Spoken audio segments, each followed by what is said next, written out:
Ugh.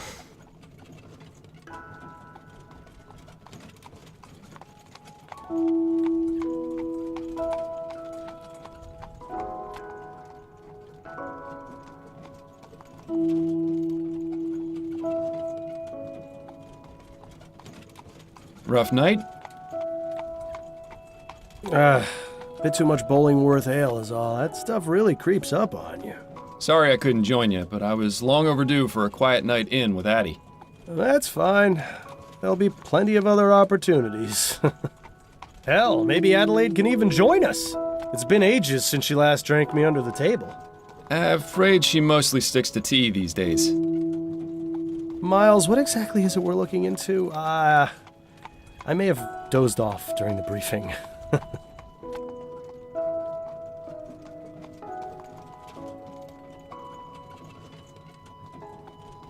You sleep through the briefings?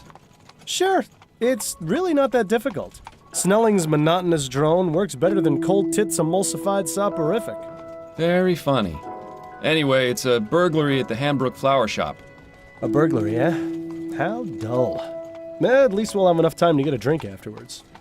You seem awfully certain of that. I am. In fact, I'd bet the devil my head that we're done within the hour. Well, the devil's gonna be disappointed that his winnings are so meager.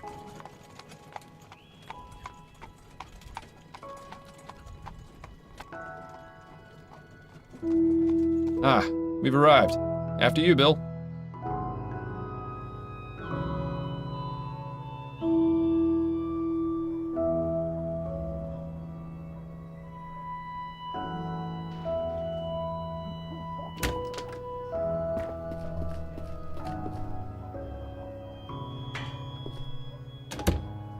Thank you. Keep the change.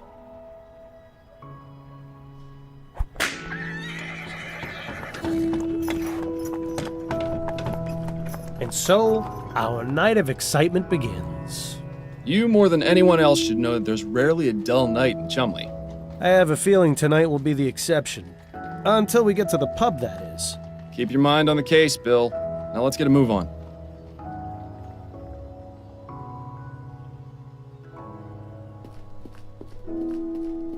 Come on, Bill.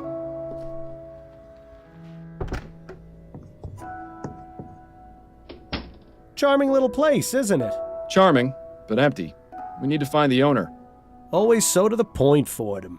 If ever there was a better time to stop and smell the flowers. I think I'll leave that to you, Bill. With my allergies? Hardly. Not too many left. Seems business isn't so bad around here. Well, you know what they say. There are only 3 certainties in life. Death, taxes, and people taking advantage of sales.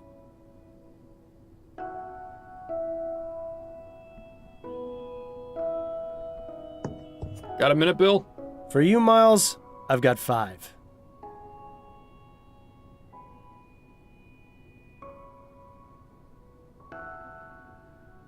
A burglary at a flower shop. Not the most thrilling case we've had, is it? If I didn't know any better, I'd say Snelling's been giving us the boring cases lately on purpose. Why would he do something like that? He's eyeing a promotion to chief of police. He'd sell his own mother's cane if he thought it would help. Plus, there's no secret he doesn't like us. I can't understand why. I've shown him nothing but respect. It's because you're too good at what you do.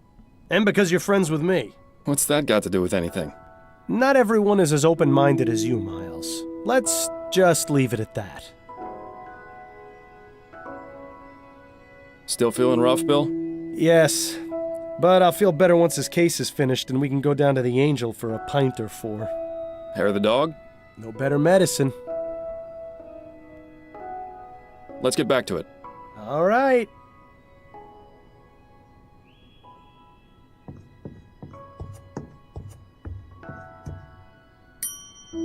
Be right there. Oh, hello, gentlemen.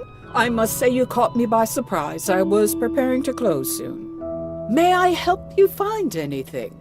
The flowers in the center display are half price this week, and I have a special on chrysanthemums today.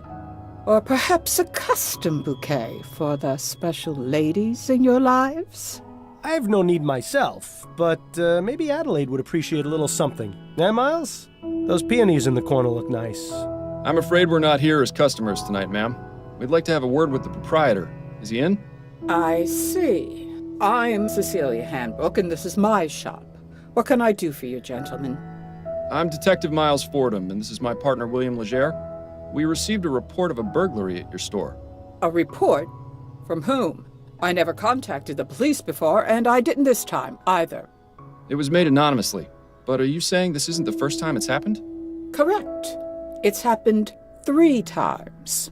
But considering the police hardly care about the daily muggings and vandalisms around here, I didn't think they would be interested in something so trivial. Well, we're here now, and we'll do all we can to help you. We'll have to see about that. If you wouldn't mind, Mrs. Handbrook, I'd like to ask you a few questions. Very well, Detective.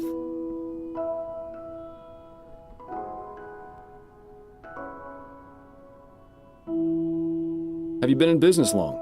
Yes, I opened this shop 30 years ago, along with my late husband, David. But the past 10 years, I've been running things on my own. Don't you feel unsafe being here by yourself so late into the night? Detective, when you've lived in this part of town as long as I have, it takes quite a lot to scare you. Could you give me the details concerning the burglaries? About 3 weeks ago on Monday, I noticed that my order of Easter lilies was missing. At first, I thought nothing of it.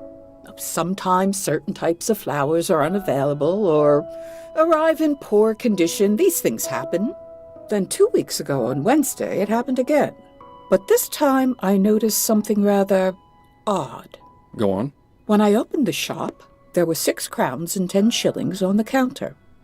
That's exactly the cost of 2 orders of lilies. Last Friday, it happened yet again.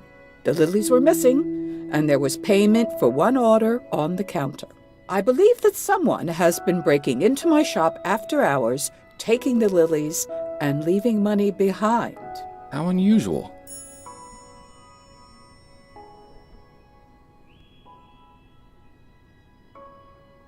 Have you noticed any suspicious characters lurking around? Detective Fordham, this is Chumley.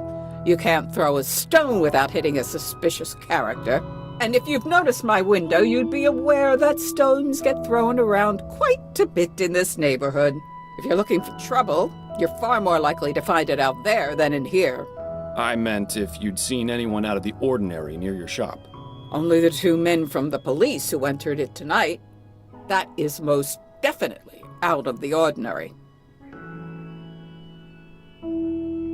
Have you found any evidence of a break-in? No, the front door is always locked.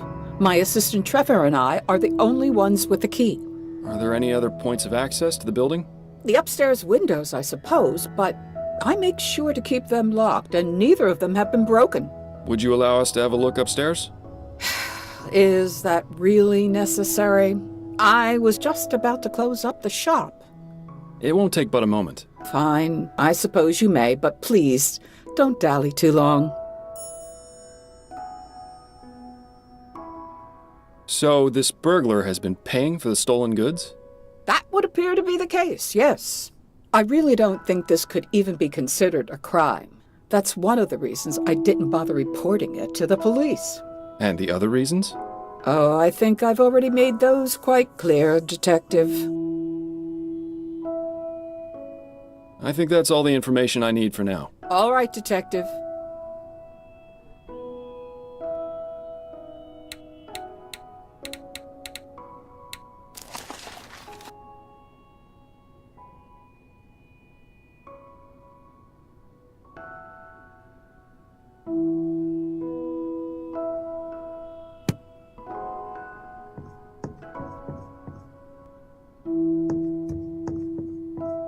Interesting choice of decor in here.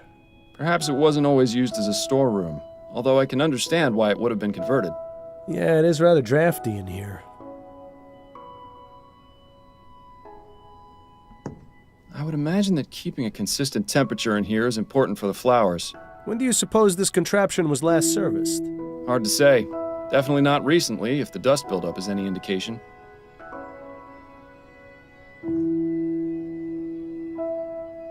This provides a means of escape from the top floor, or access to this window from the ground.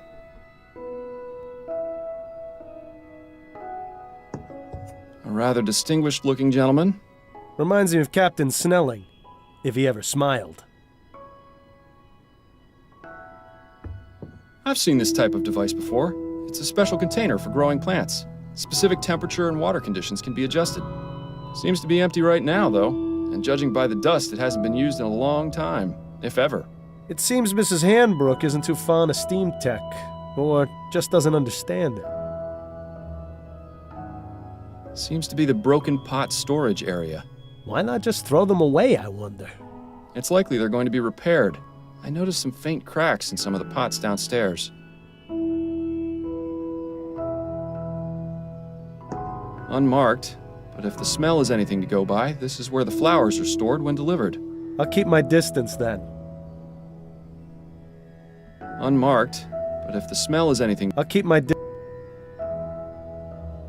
A pastoral landscape. Definitely nowhere near here. I've never much understood art, but it would be nice to see a place like that in person.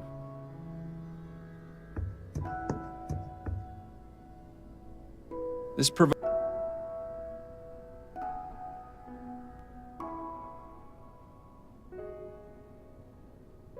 Lamplight City, in all her glory.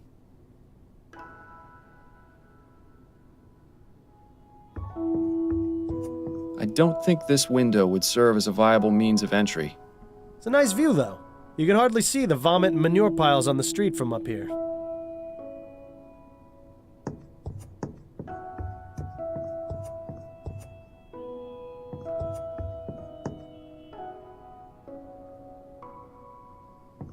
I have a few more questions for you, Mrs. Handbrook.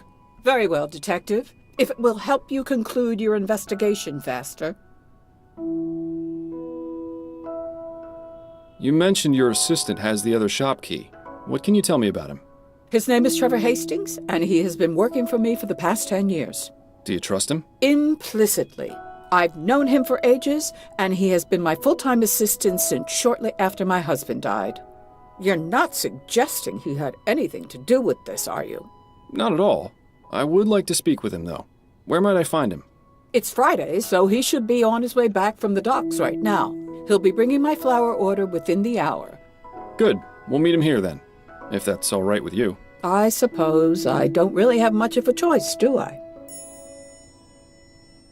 I think that's all the information I need for now. All right, Detective.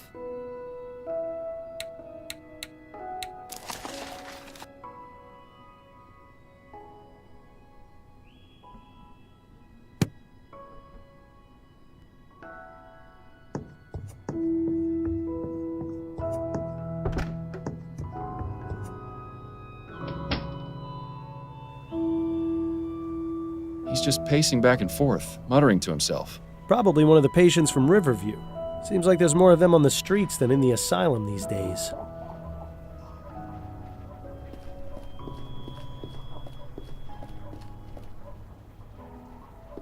I can't believe that thing made it all the way across the Atlantic in less than a week. Don't scoff at the future, Miles. Pretty soon, we'll all be riding those things to work. Especially considering Prince Harold is their big celebrity passenger. Go look in the mirror, see